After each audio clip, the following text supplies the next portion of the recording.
people laugh?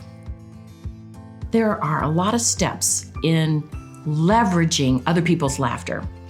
And it depends on whether this is a work setting, whether it's a meeting setting, whether you're actually doing a performance. There's a lot of nuances, whether it's the lighting, whether it's how you set the chairs, whether you set people so that they can see one another. Laughter is contagious. And if you are talking about making a group of people laugh, if you can get 1 or 2 people to laugh and you've set up your room correctly, now you can leverage that to your advantage. You don't want people totally comfortable. Nothing like trying to make a group of people laugh who have been well-fed, high-fat meal, lots of alcohol. And when you are saying funny things, they're just gonna kind of have a little bit of drool coming out of their mouth.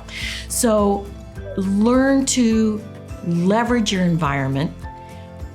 The way to get laughter from people also is to tap into a little bit of their pain. Now the trick is the pain has to be something that they are emotionally detached to. Because if it's something that they're still emotionally attached to, they're not gonna find that funny. But it's something that there's a little bit of distance. Say it's about the lack of parking in your organization. It's something that people kind of crab about and whine about, but they're not emotionally attached to that parking spot. So weaving things in where there's a little bit of pressure, you leverage that pressure and give them release. And now you've leveraged that laughter. So those are just a couple of quick ways on how you can get people to laugh more or laugh better. And of course, if you want to know more, let's talk.